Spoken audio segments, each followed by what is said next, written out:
This video was brought to you by BlueStacks, which is a free Android emulator that you can use to play any Android Google Play game that is usually on your phone, instead on your computer. This will allow you to go and get better graphics and overall a much smoother time playing the games that you like on your computer instead of your mobile device. You can play Azur Lane on it, and this is what I use to go and record my videos. So if you want to give it a try, it is a free complete download.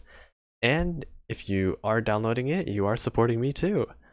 So, take a look. It's in the description. Bye. Hey guys, I'm Ander, or FB for the Lexington server, and today we're going to be going over everything that is coming with the brand new Aurora Noctis event on the global server. From what to buy in the event shop to what stages are good to farm, I've got you covered. With that being said, let's get into the video. Now, starting off with the most important part, of course, we've got the new skins. As with every new event, there are new skins for your new ships. Right here, you can see that there is the obligatory Live 2D Jiggle Physics skin. As you can see right here, Jiggle Physics. Moving on, we've got other skins, including, of course, your friendly neighborhood Akai Hato, and the skin that people probably wanted to be Live 2D, if it loads, but it isn't. You got Angry Nurse, oh no. And we got that person that looks exactly like Ardent, a random Congo skin right here, if it wants to load. And finally, a lolly with a gun, question mark? Is that syringe supposed to be a gun? I don't know. Along with that, there is a hospital themed dorm set as well. So in this new update, we've got the hospital themed dorm set, where all of your shipfus are now in the ICU. It's decent, I'm probably not going to use it, but it looks pretty nice. I wish there was some sort of dancing place, but then again, why would you be dancing in the intensive care unit? But if you're interested, you can go and put your ships like on this thing, so they can get like a medical exam, they can sleep here, they can sit down, and of course they can work at a desk. This thing looks kind of like the Pokemon Center thing. Oh, ow, hi. Now for some quick shop updates. As with every major event, we've got the obligatory lucky bag that I've got to go over. The Aurora Noctis lucky bag is not as good as the Skybound Oratorio bag, since this random skin will only have the chance of getting only one Live 2D, which is going to be Hermione's skin. But if you're a whale, the lucky bag is always a great offer for you. Now in the regular supply packs for the general shop, you will find the Gear Skin Box Hospital set. Now in this, you will get a couple of gear skins related to hospitals, and for some reason a falling leaf, which is absolutely amazing. Now onto the event shop guide. This time around, there's a lot of good stuff to buy in here. So first of all would be Hermione. She's a top pick, but I would suggest trying to farm her in either B3 or D3, so that you can save a bunch of event points if she does decide to drop for you. As well with that, the two equipments that you can buy, being the 533mm acoustic torpedo and the Sea Hornet, are both excellent purchases as well. Let me briefly showcase them in my fleets since I already bought them. So I put the 533mm acoustic torpedo on my Yuki Kaze. It performs exactly the same as the normal rainbow pure oxygen torpedo right here. It gives your ship a very nice amount of torpedo stat as well as a little bit of accuracy. But the thing is, this is the better choice for PvP now, since that acoustic torpedo thing turns your first wave of torpedoes into acoustic torpedoes that deal 5% more damage. So this is actually really good in PvP, because this will turn your first wave of torpedoes into basically kind of homing torpedoes, because as you can see, this is the normal quintuple torpedo, but with this, the first wave will turn into something like the magnet torpedoes now. So this will mean that you will be able to hit more enemies more consistently, which makes it super excellent for PvP. In PvE, however, you'd probably still want to get the pure oxygen torpedo, since more torpedo is usually just better. So you would really want to use that new 533mm acoustic torpedo on anyone that's heavily focused on torpedo damage, such as any IJN destroyer like Yuki Kaze or Ayanami, for example. So Ayanami here and Yuki Kaze are excellent picks for putting on the 533mm acoustic torpedo. Now the Sea Hornet, which is a fighter plane, is also an amazing purchase as well. I have it equipped on my Centaur, and it is the new best fighter damage-wise, beating out the previous champion, the F4U Pirate Squad. So this thing is actually got a slightly slower reload than the Pirate Squad, but it surely makes up for it with a much higher damage because it carries two 1,000 pound bombs instead of the two 500 pound bombs that the Pirate Squad had. Ideally, you'd still want at least one of these Pirate Squads in each of your fleets, because you want that 5% extra anti-air boost, but for any other carriers or any open slots for the fighter, you would want to put that Sea Hornet in for that extra damage. So for example, I have my Centaur here, and since she has two fighter slots, I have one for the Pirate Squad here, and one for the Sea Hornet for extra damage. Now back to the event shop, quickly. As always, the other stuff that you should buy should include the oil and the gold if you ever need them. Those PR3 blueprints right here are always super good, since they will save you an insane amount of time. And the 30 general parts that I already bought here are super good because you'll always run low on them. The SR cat boxes are good if you need them. And finally, if you want some of those gear skins, as I said earlier, you can buy them in the shop if you have any extra points left over. Now onto the topic of how I'm going to farm Aurora Noctis. It is a great event to grind, and this is how I'm going to be grinding it. Let's go and quickly go on to the event map. Of course, I will go and do the EX mode SP stage, not the extra stage, not yet, but the SP stage, because of course you get that 800 extra event currency every single day. So then, for that, I would suggest either farming B3 or D3 as said earlier, for Hermione, so you can save that 8,000 extra exchange points, who luckily dropped for me super quickly. Now once you do get Hermione, you have a couple of options. If you need German ships for fleet tech points, here is a quick list of where they can be dropped. They can be dropped all over these event stages. For instance, I got a Deutschland right here, who is pretty nice. You need submarine torpedo gears. There's a couple of good stages for that. One being A1 right here, because it drops the submarine only G7E homing torpedo design. This is a very good purple submarine torpedo since it does have that homing capability. And of course, if you're doing hard stages, D1 is excellent as well, because you get two different submarine torpedoes as well as the nice 533mm magnet torpedo you can use for your vanguards. Now after that, if you don't need any of that stuff, you can farm D2. Right now I'm going to be farming D2 because D2 drops the best torpedo for auto, the quadruple magnet torpedo mount. You can never have too many of these, and I would highly suggest farming for it if you have everything else already. So to recap, do the SP stage every day for that 800 extra event currency, if you can of course, and farm D3 or B3 until you get Hermione, and after that farm whatever stage that fits whatever you need. You need German ships, farm whatever map that they are dropped from. You need submarine gears, farm either D1 right here, or of course A1. And if you have all of those, you can go and farm D2, because it drops the quad gold magnet torpedo right here, which is insanely useful and you can never have too many.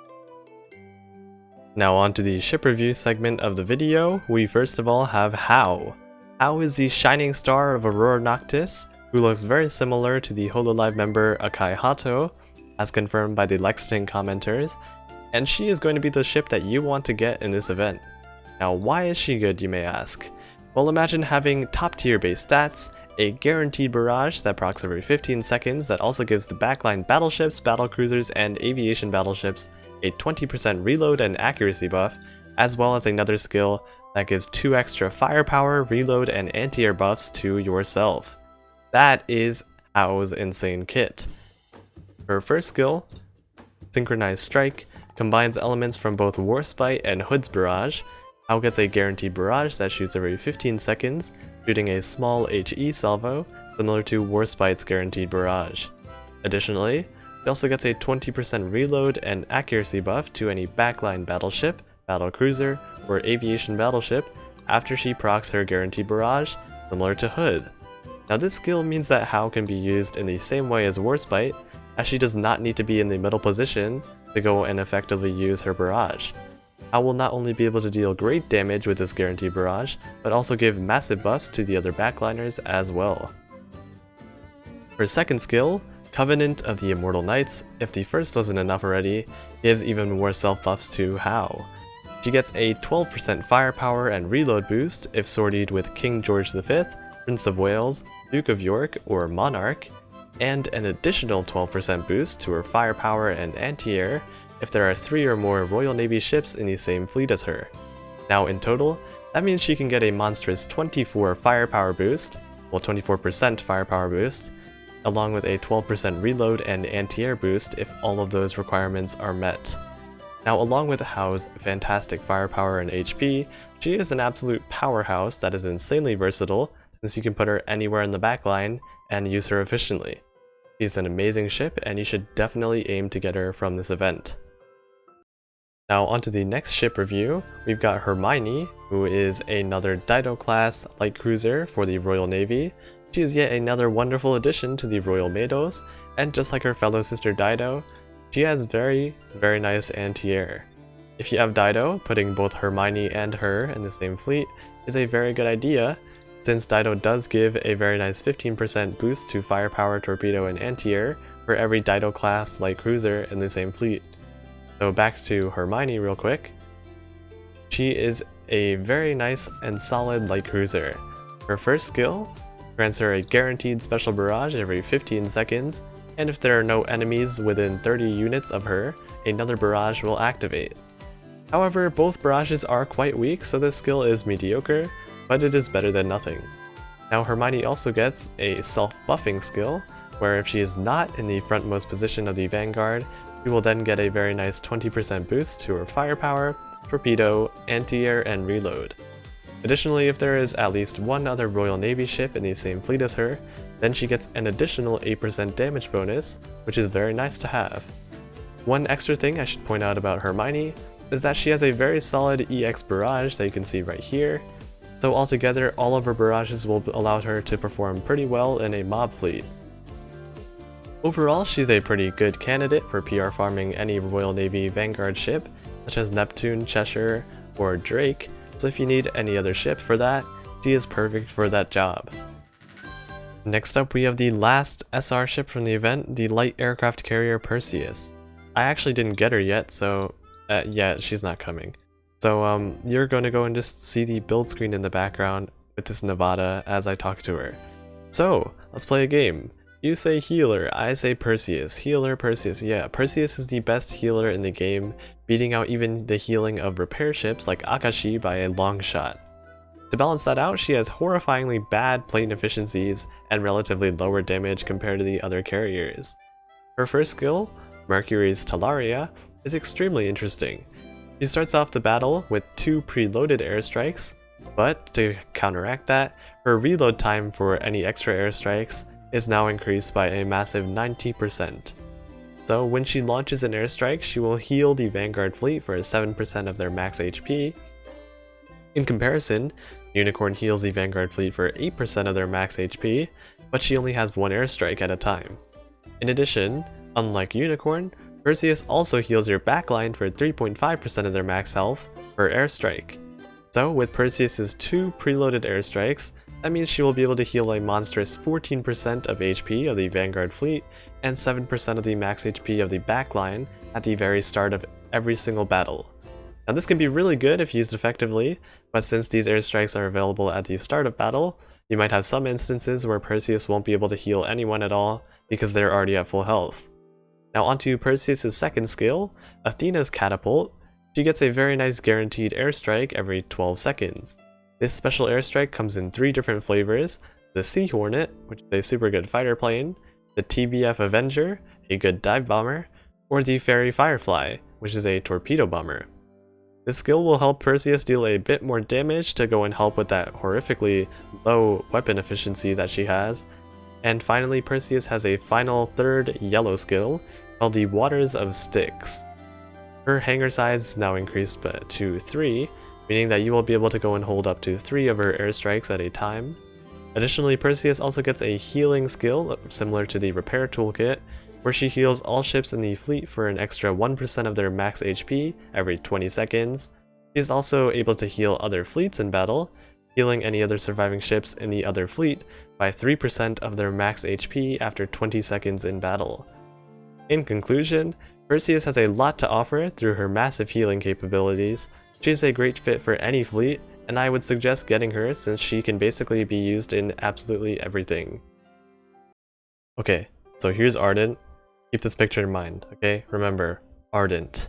Okay, now we'll go back to the dock, and then we'll go and find our Icarus. And here is Icarus. They look so similar. Okay, this is probably because they have the same artist, but Icarus is the 10,000 point accumulation reward in this event. She has basic, average, blue destroyer stats and 2 unique skills. Her first skill gives a 70% chance to proc a special barrage 5 seconds after the start of battle and every 30 seconds after. Her second skill grants her a 20% decrease in damage taken from torpedoes at the start of battle and 20 seconds after that. It also changes her torpedo barrage, which I have no idea what that means, but overall she performs exactly how you'd expect an average blue destroyer to perform, so unless you really like her, there is a ton of better options for a destroyer. So I don't have Eagle yet either, so I'm just going to do the same thing as Perseus and hope that it comes home. And that was an hour 30, so it's going to be like a cursed person like Kent or Shropshire or Alba. Anyway, onto Eagle. The HMS carrier, she is extremely comparable to Bjorn from Skybound Oratorio.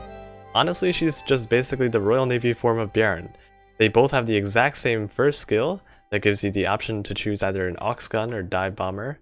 If you pick the gun, her range increases to 80 and she fires a special barrage every 24 seconds.